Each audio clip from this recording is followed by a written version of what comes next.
Itu sebabnya dia katakan lebih baik aku pergi, supaya aku jadi maha hadir, supaya rohku ada di dalam setiap anak-anakku.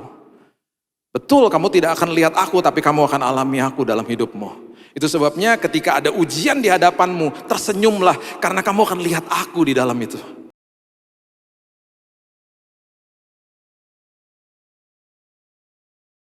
Terima kasih Bapak, kami sambut firman kebenaran hanya di dalam satu nama yang indah, Yesus Kristus Tuhan dan Juru Selamat kami. Kami berdoa dan mengucap syukur. Kita sama-sama katakan, amin, amin, haleluya. Wow, selamat hari Paskah. Hari ini adalah hari yang luar biasa, yang begitu dahsyat. Dan hari ini ketika Kristus bangkit, murid-muridnya menyaksikan hal yang sangat luar biasa.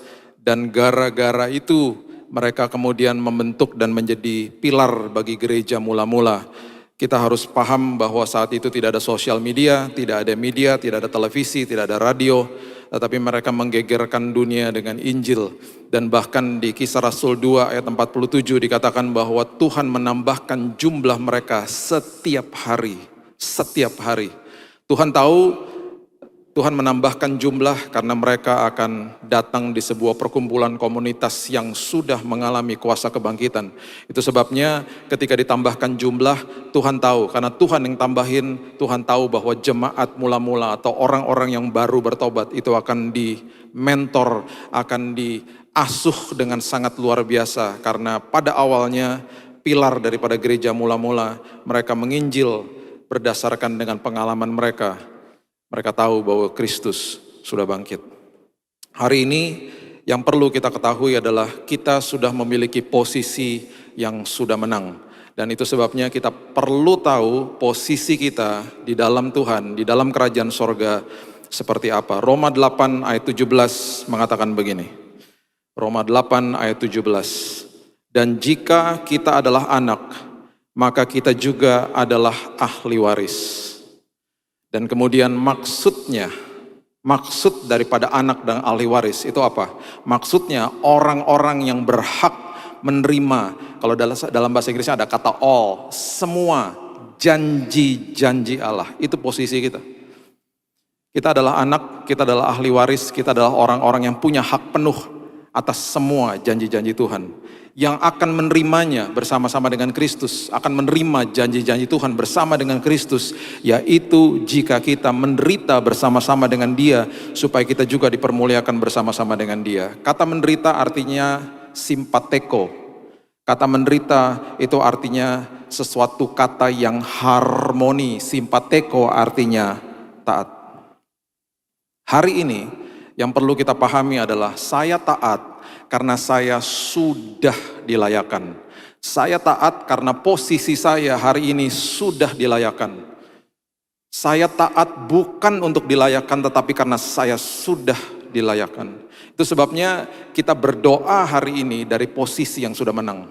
Kita berdoa hari ini walaupun kita mungkin sedang menghadapi penyakit, menghadapi sebuah pergumulan, saya berdoa dari posisi yang sudah menang. Nah itu sebabnya ketika kita mengerti posisi kita di dalam Tuhan, anak, ahli waris, dan orang yang punya hak penuh atas semua janji Tuhan, selalu ada dua hal terjadi di dalam kehidupan orang-orang Kristen. Ada orang Kristen yang percaya saya tahu siapa saya di dalam Tuhan, tetapi tidak taat. Itu adalah gambaran daripada si bungsu yang terhilang. Di Lukas pasalnya yang ke-15 ayat yang ke-12 mengatakan begini. Lukas pasal yang ke-15 ayat yang ke-12. Kata yang bungsu kepada ayahnya, Bapa, berikanlah kepadaku bagian harta milik kita. Dia tahu bahwa dia punya akses kepada bapaknya. Dia tahu bahwa dia melekat kepada bapaknya.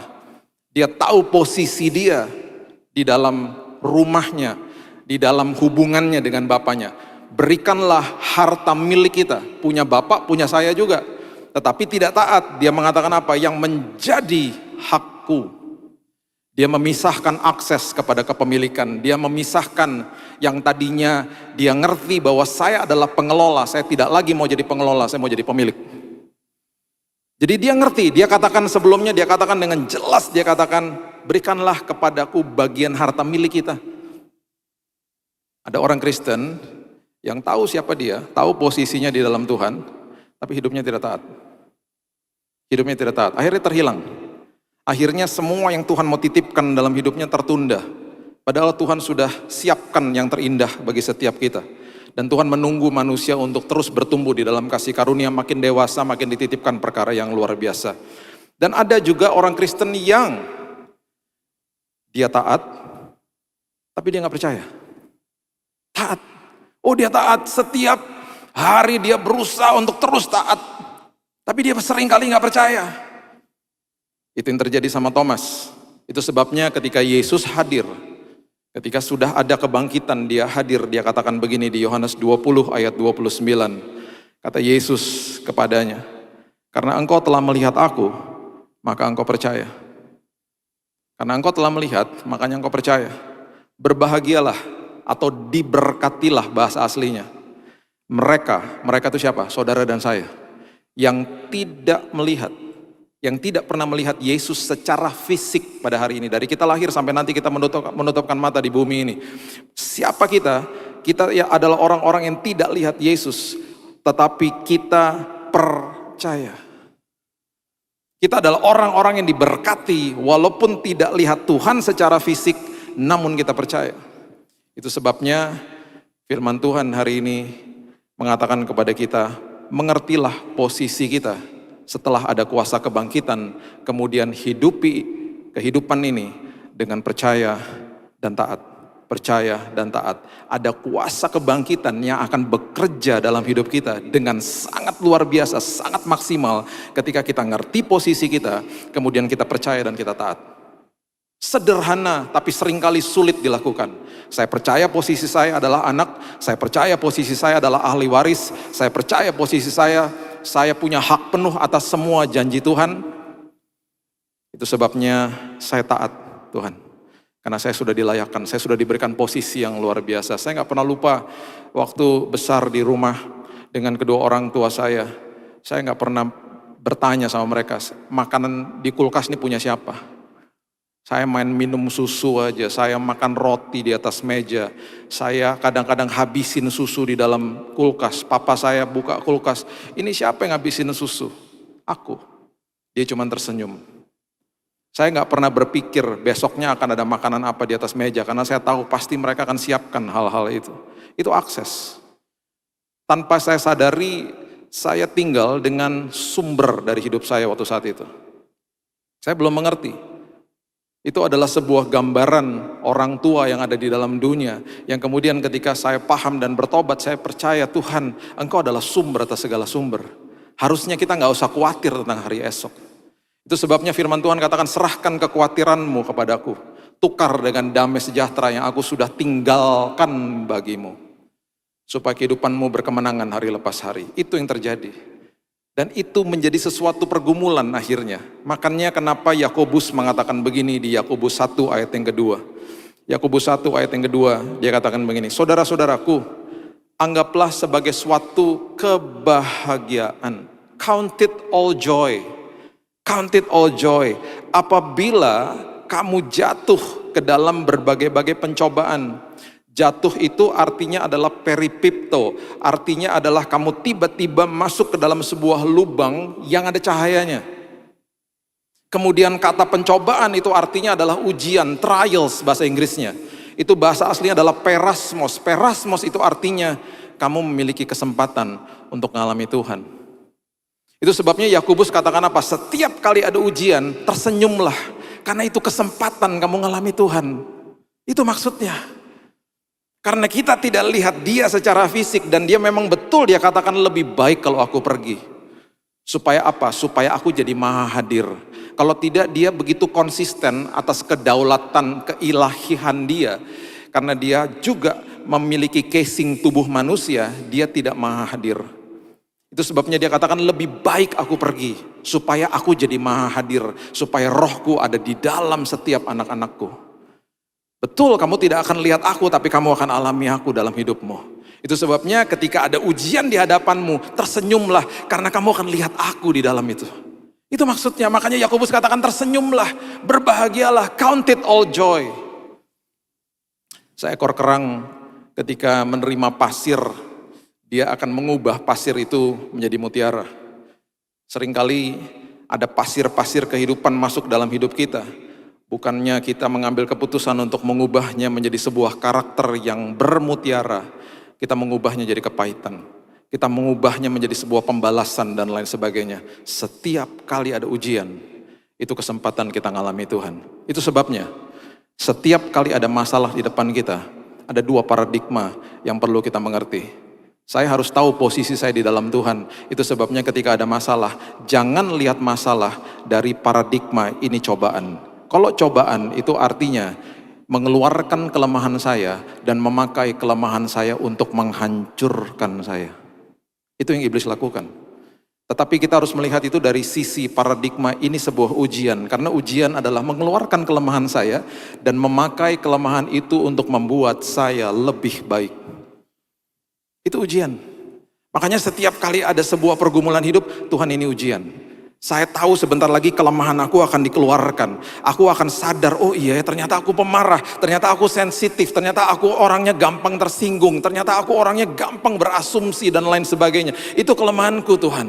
Tuhan, jadikan karakterku karakter yang tahan uji ya Tuhan. Jadikan aku seperti mutiara ya Tuhan. Aku mau belajar supaya ketika nanti ada ujian lagi aku lulus Tuhan.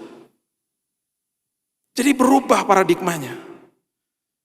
Ujian adalah mengeluarkan kelemahan kita dan memakai kelemahan itu untuk membuat kita lebih baik. Itu sebabnya namanya ujian matematika. Ketika kita terima hasilnya, kita tahu hasilnya salah, kita langsung tahu, oh saya nggak belajar, saya nggak ngerti formulanya. Ketika kita belajar lagi, kita baru ngerti kan, oh ini kelemahan saya belajar lagi, waktu diuji lagi, waktu ada remedial, bisa nggak? Bisa. Makanya namanya ujian. Jadi makanya Yakobus katakan tersenyumlah, kamu akan ngalamin Tuhan di situ. Nah seringkali firman Tuhan, itu sebabnya firman Tuhan katakan begini, Matius 7 ayat 14. Matius 7 ayat 14 mengatakan, karena sesaklah pintu, ya, dan sempitlah jalan yang menuju kepada kehidupan, dan sedikit orang yang mendapatinya. Jalan kepada kebenaran itu betul-betul sempit jalannya. Jalannya sempit, itu sebabnya nggak banyak orang yang mendapatinya atau nggak banyak orang yang minat masuk jalan sempit. Kami tinggal di Jakarta dan kita punya istilah, mungkin di Surabaya juga sama, namanya jalan tikus. Dan jalan tikus itu banyaknya luar biasa. Dan seringkali kalau lagi pengen cepet-cepet diarahkan sama Google ke jalan-jalan tikus supaya menghindar kemacetan misalnya. Di dalam jalan yang sempit, kita nggak bisa ngebut Bapak Ibu.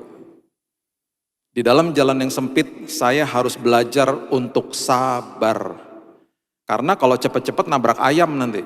Ada pedagang, ada anak kecil, harus sabar. Orang yang nggak sabar tuh ada di jalan mana? Di jalan tol. Makanya kecelakaan paling banyak di jalan tol, bukan di gang sempit, bukan. Nah saya ini setiap bulan pasti pergi ke Bandung sama istri saya karena mertua saya tinggal di sana.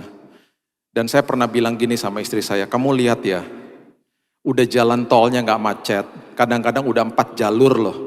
Orang masih aja ngambil bahu jalan. Coba kamu lihat, orang tuh gak pernah sabar, padahal gak macet loh jalannya. Pengen cepet-cepet, pengen buru-buru dan itu sangat bahaya. Satu hari gak tahu kenapa, karena saya suka observe, saya suka memperhatikan, saya bilang gini sama istri saya. Kamu perhatiin deh, ada 2 jenis mobil yang selalu masuk bahu jalan. Ini di Jakarta ya, bukan di Surabaya. Terus saya bilang sama dia, kamu perhatiin deh, nanti sampai Bandung, itu 2 jenis mobil itu paling sering masuk bahu jalan. Terus dia bilang gini, masa sih? Iya, coba kamu perhatiin deh. Terus pas udah terakhir dia bilang, iya ya bener ya, 85%. Itu 2 jenis mobil itu. Kalau Bapak Ibu penasaran tanya sama Tuhan aja apa mobilnya. Kalau sampai ada yang merasa memiliki mobil itu, saya percaya di Surabaya pasti sopan-sopan gak kayak di Jakarta. Selalu 2 jenis mobil itu. Sampai-sampai saya mikir kenapa ya, yang punya pemiliknya kok kayak begitu. Masuk bahu jalan, Bapak Ibu tahu gak kalau masuk bahu jalan bahayanya kenapa? Karena orang kalau lagi emergency, itu kan bahu jalan untuk emergency. Kalau terjadi tiba-tiba ya, banyak case. Tiba-tiba ada makanan tumpah. Tiba-tiba anak kecil mau buang air kecil misalnya. Tiba-tiba ada terjadi emergency, bannya misalnya bocor dan lain sebagainya. Itu seringkali mereka menepi ke bahu jalan. Dan seringkali supirnya itu udah nggak lihat lagi di belakang ada apa. Karena dia anggap itu aman. Dan dia nggak tahu bahwa di belakang sedang ada mobil yang begitu kencang. Terjadilah tabrakan. Makanya bahu jalan bukan untuk seperti itu. Itu makanya banyak orang nggak sabar. Makanya di dalam jalan yang sempit, orang harus belajar sabar. Di dalam jalan yang sempit, saya kemudian belajar apa? Hati-hati. Makanya di jalan tol orang nggak hati-hati, kecelakaan paling banyak di situ. Dan kemudian di dalam jalan yang sempit, saya nggak pernah lupa, pernah ada di dalam jalan yang sempit dan 200 meter dari ujung jalan itu, saya udah lihat ada jalan raya. Dan jalan raya itu orangnya semua lancar-lancar. Saya pengen cepat-cepat ada di situ. Tapi nggak bisa, karena ada motor yang parkir sembarangan. Orangnya harus dipanggil dulu dari dalam rumah dan seterusnya. Seringkali di dalam jalan yang sempit, kita dibentur-benturkan sama iblis dan membanding-bandingkan hidup kita dengan orang lain. Kok enak sih Tuhan, mereka hidupnya sepertinya lancar-lancar aja. Pemimpin biduan namanya Asaf di Mazmur 73 mengatakan, kenapa engkau memberikan kemujuran bagi orang-orang fasik? Dalam bahasa kita sehari-hari, Tuhan kenapa engkau memberkati orang-orang itu? Kita udah gak ngerti arti berkat, kita bilang Tuhan kenapa hidup mereka, karena mereka mudah, kelihatannya mudah, mereka berarti diberkati. Tidak. Justru orang-orang seperti kita yang ada di dalam jalan yang sempit, yang lagi belajar sabar, lagi belajar hati-hati, lagi belajar untuk tidak membanding-bandingkan diri sama orang lain, kita sedang diberkati Tuhan. Kita sedang diproses sama Tuhan, kita yang sedang diubahkan sama Tuhan. Kita yang sedang dikasih tahu bahwa kamu tuh punya posisi yang luar biasa di dalam aku. Itu sebabnya terjadi ujian. Supaya ketika kamu menerima semua janji-janjiku, kamu menjadi pengelola yang luar biasa. Makanya tersenyumlah ketika masuk ke dalam jalan yang sempit, tersenyumlah ketika ada ujian. Karena kita lagi ngalami Tuhan. Itu maksudnya. Saya nggak pernah lupa ketika anak saya, Raina, waktu dia masih umur 4-5 tahun, saya suka bawa dia dating sama saya. Saya bawa ke mall, pendeknya masih segini, dan saya nggak pernah lupa ketika satu hari ada di belakang lift yang begitu rame dan penuh sesak dengan orang. Dia tarik-tarik celana saya, Dad lift me up, gendong dong, gendong. Dan berkali-kali saya katakan, sayang susah, ini liftnya rame sayang, nanti aja. Dan tiba-tiba satu hari setelah berkali-kali dia minta digendong, akhirnya satu hari saya begitu paham, iya ya, di belakang lift, kita berdiri di paling belakang dan pendeknya segitu, itu pemandangan di depan dia betul-betul tidak nyaman. Yang sudah ketawa sudah mendapatkan pewahyuan, yang belum ketawa, maksudnya apa ya? Kalau ada kejadian-kejadian tidak diinginkan, kena duluan anak saya. Yang sudah tertawa sudah mengerti, yang belum tertawa tanya sama teman, maksudnya apa ya? Kalau masih belum mengerti juga kan sekarang lift udah boleh rame. Bapak ibu ke belakang lift yang paling rame, kemudian tundukkan dirimu seperti begini dan lihat depanmu. Itu betul-betul pemandangan yang tidak enak. Dan di situ ketika saya sadar bahwa anak saya betul-betul pemandangannya tidak enak, dia sumpek di bawah situ. Saya permisi sama mas di depan, permisi ya mas, saya gendong anak saya. Dan saya nggak pernah lupa ketika saya gendong, mukanya begini tiba-tiba, lega. Waktu mukanya lega, apakah liftnya masih rame? Masih. Tapi kenapa mukanya lega? Karena pandangan dia setinggi pandangan saya. Kalau lagi lewatin masalah, bilang gini sama Tuhan, gendong aku Tuhan. Dan ketika kita digendong sama Tuhan, tiba-tiba kita melihat dari perspektifnya Tuhan. Tiba-tiba ada damai sejahtera, ada sukacita. Masalahnya masih ada? Masih ada. Badainya masih ada, tapi kita ada damai karena kita digendong sama Tuhan. Itu maksudnya. Melewati hal-hal seperti begitu, ngalamin Tuhan jadinya. Ada seorang bapak-bapak yang sudah tua dan dia buta. Dia dimasukkan ke dalam rumah jompo. Dan ketika dia masuk ke rumah jompo, dia digandeng sama petugas untuk jalan ke kamarnya dia. Dia tua dan dia buta. Jadi dia digandeng sama petugasnya. Selagi mereka berjalan, si petugasnya bilang begini sama si bapak itu, Pak, Nanti kamar Bapak tuh bagus banget Pak, pemandangannya luar biasa, ada danau Pak depannya Pak. Kemudian catnya warna kamar Bapak tuh pastel Pak, jadi teduh banget kamarnya Bapak, bagus sekali Pak. Tiba-tiba si Bapak ngomong gini, oh iya bagus sekali ya. Loh Pak, kita belum sampai loh Pak di kamarnya. Si Bapak bilang gini, mau sampai atau belum tetap aja saya tidak bisa lihat. Tetapi saya bilang bagus berdasarkan penjelasanmu. Harusnya hari ini kita bilang sama Tuhan, wow Tuhan, betapa indahnya masa depanku.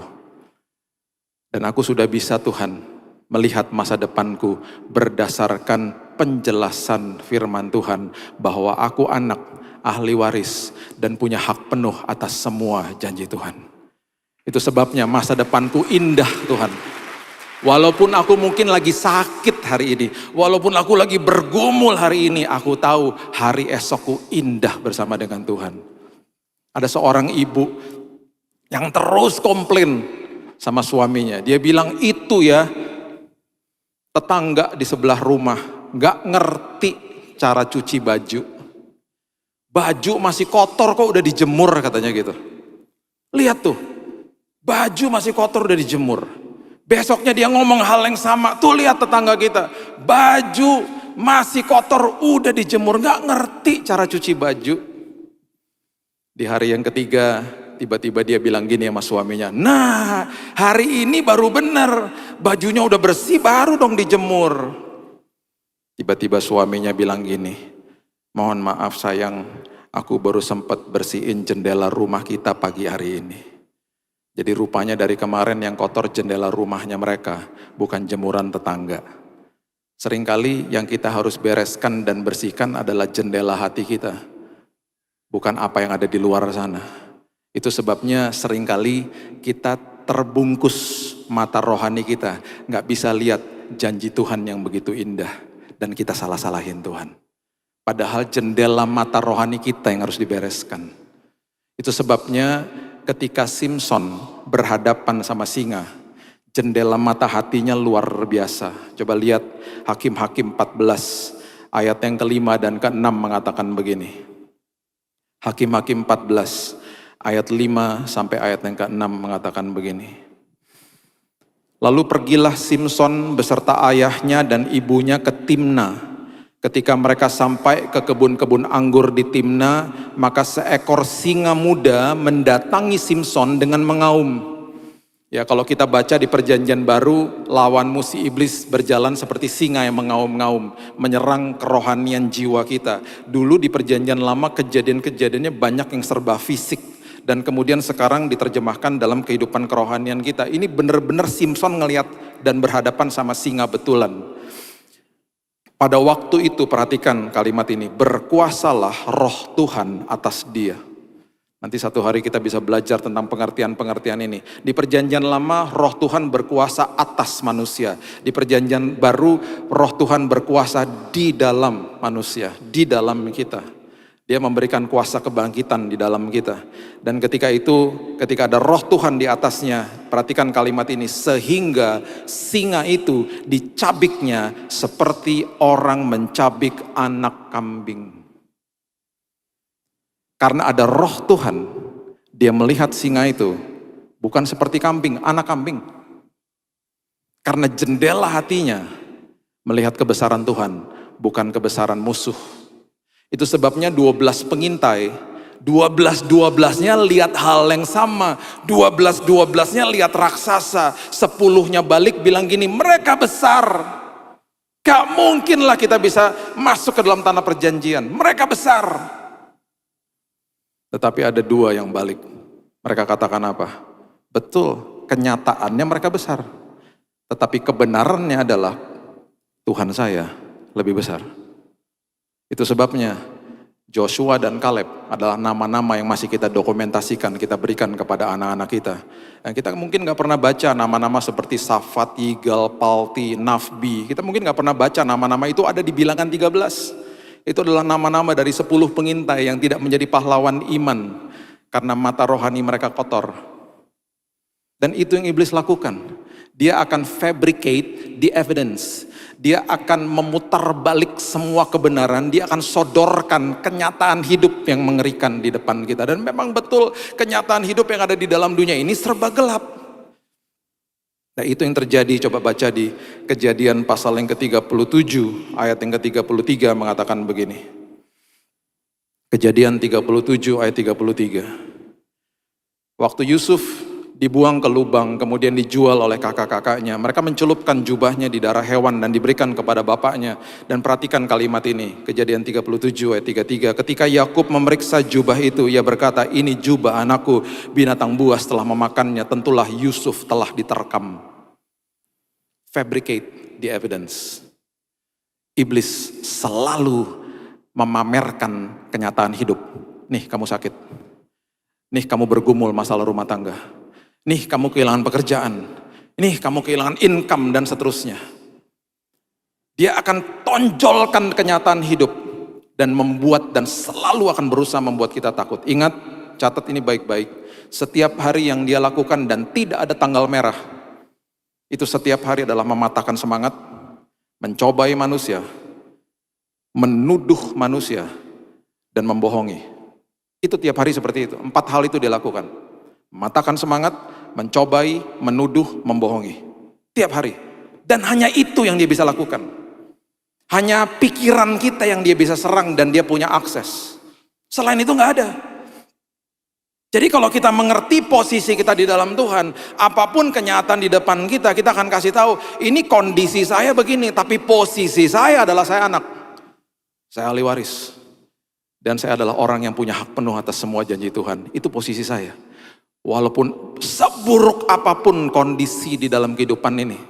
Karena posisi saya sudah dalam posisi yang menang, posisi anak.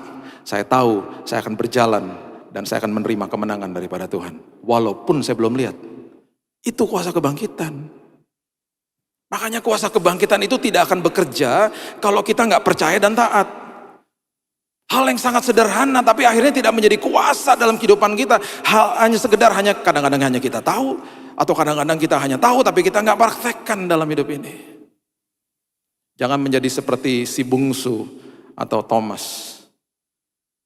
Itu sebabnya hal yang sangat penting yang perlu kita ketahui adalah, dan coba lihat Daniel pasal yang ke-10 ayat yang ke-12. Seringkali ini menjadi pertanyaan banyak orang, Pak, Tuhan mana Pak? Katanya saya udah berdoa Pak, mana Pak? Coba lihat ini. Daniel 10 ayat 12. Lalu katanya kepadaku, janganlah takut Daniel, sebab telah didengarkan perkataanmu, sebab telah didengarkan doamu, maksudnya sejak hari pertama. Bapak Ibu berdoa sejak hari pertama, Tuhan sudah dengar. Dan dalam doa dan menunggu manifestasi jawaban doa, isi masa itu dengan ucapan syukur, bukan dengan keluhan. Karena ada 2 hal yang Tuhan mau kita alami. Yang pertama mengatakan begini, engkau berniat untuk mendapat pengertian. Selagi menunggu, aku mau dibuat mengerti hubungan aku dengan Tuhan itu seperti apa. Kemudian aku dibuat mengerti, menanggulangi kelemahan-kelemahan aku selagi nunggu. Kemudian dikatakan apa? Untuk mendapat pengertian dan merendahkan dirimu. Supaya kita tahu ketika nanti manifestasi jawaban doa itu hadir, kita tahu itu bukan karena kuat dan gagah saya, itu karena Tuhan. Jadi selalu di dalam penantian manifestasi jawaban doa, selalu 2 hal terjadi. Tuhan mau kita mengerti, Tuhan mau kita merendahkan diri. Dan kemudian dikatakan apa? Dan aku datang oleh karena perkataanmu itu. Aku datang, Tuhan datang oleh karena doamu itu. Sejak hari pertama, kita sudah didengarkan oleh Tuhan. Dan pertolongan sedang on the way. Dan perhatikan, selagi kita menunggu, perhatikan bahwa saya harus berubah, saya harus dapat pengertian, dan saya harus merendahkan diri saya. Saya bagikan ayat terakhir kepada saudara di 1 Raja-Raja 17. Coba lihat ya, dari ayat yang pertama sampai ayat yang ke-6, firman Tuhan katakan begini. 1 Raja-Raja 17 ayat 1 sampai ayat 6. Lalu berkatalah Elia, orang Tisbe, dari Tisbe Gilead kepada Ahab, demi Tuhan yang hidup, Allah Israel yang kulayani, sesungguhnya tidak akan ada embun atau hujan pada tahun-tahun ini, kecuali kalau ku katakan akan terjadi kekeringan yang luar biasa. Kemudian datanglah firman Tuhan kepadanya. Perhatikan kalimat ini. Pergilah dari sini, berjalanlah ke timur, dan bersembunyilah di tepi sungai Kerit, di sebelah timur sungai Yordan.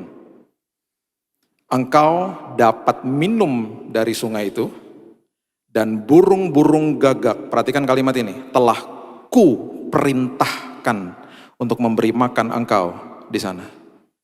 Tuhan bisa perintahkan burung gagak, Tuhan bisa perintahkan siapapun dan apapun, karena dia sumber atas segala sumber. Lalu ia pergi dan melakukan seperti firman Tuhan. Ia pergi dan diam di tepi sungai Kerit di sebelah timur sungai Yordan. Pada waktu pagi dan petang, burung-burung gagak membawa roti dan daging kepadanya, dan ia minum dari sungai itu. Kemana? Ke sana, ke sungai Kerit. Tuhan akan perintahkan burung untuk memeliharamu. Itu sebabnya saya selalu katakan begini, kita nggak bisa kehilangan apapun, karena kita melekat kepada sumber atas segala sumber. Kita adalah anak, ahli waris, dan orang-orang yang punya hak penuh atas semua janji Tuhan. Kalau ada orang bertanya bilang, Pak, saya kehilangan pekerjaan. Tuhan lagi bawa kamu ke musim yang baru. Posisimu yang lama Tuhan mau isi dengan orang yang lain. Kamu lagi dibawa ke musim yang baru. Tenang aja. Pak, saya kehilangan income. Gak bisa kamu kehilangan income. Kamu sumbernya gak pernah tutup. Tuhan memakai usaha dan orang-orang di dalam dunia ini menjadi pipa. Jangan kejar pipanya, kejar sumbernya. Apapun yang terjadi sama hidupmu, dimanapun engkau berada, bahkan dalam keadaan sesulit apapun, seperti di tepi sungai Kerit, Tuhan bisa memerintahkan apa saja untuk mencukupi kebutuhanmu. Karena Tuhan adalah Tuhan, sumber atas segala sumber dalam hidup ini. Kita gak bisa kehilangan apapun, karena kita adalah anak, kita adalah ahli waris, dan orang-orang yang punya hak penuh atas semua janji-janji Tuhan.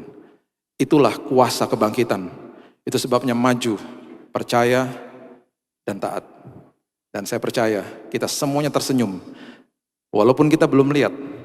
Karena berdasarkan janji Tuhan, aku bisa lihat masa depanku penuh pengharapan, penuh hal-hal dahsyat. Karena Yesus telah bangkit. Berikan tepuk tangan kita untuk Tuhan kita. Bapak, terima kasih. Kami mengucap syukur bahwa kuasa kebangkitan ada bersama-sama dengan kami. Itu sebabnya pada hari ini Tuhan, hati kami penuh dengan damai, penuh dengan ucapan syukur dan sukacita. Karena kami tahu Tuhan, walaupun kami belum lihat, tapi kami tahu Tuhan sudah menjawab doa kami. Dan kami tahu Tuhan datang respon atas doa kami. Karena doa-doa kami berdasarkan posisi kami yang sudah menang di dalam Tuhan. Karena Engkau telah mengalahkan kematian ya Tuhan. Terima kasih bahwa kami adalah anak, kami adalah ahli waris, dan orang-orang yang punya hak penuh atas semua janji-janji Tuhan. Itu sebabnya kami tersenyum ketika ada ujian. Kami tersenyum melihat masa depan kami. Karena kami tahu Tuhan, mata rohani kami sudah dibersihkan oleh firman Tuhan. Sehingga kami bisa melihat janji-janji Tuhan yang dahsyat terjadi atas hidup kami. Meteraikan firman ini Tuhan, di hari yang sangat berbahagia ini. Karena kami memiliki kuasa kebangkitan bersama dengan Kristus. Di dalam nama Tuhan Yesus, kami sudah berdoa dan sudah menerima firman kebenaran. Kita sama-sama katakan, amin. Tuhan berkati.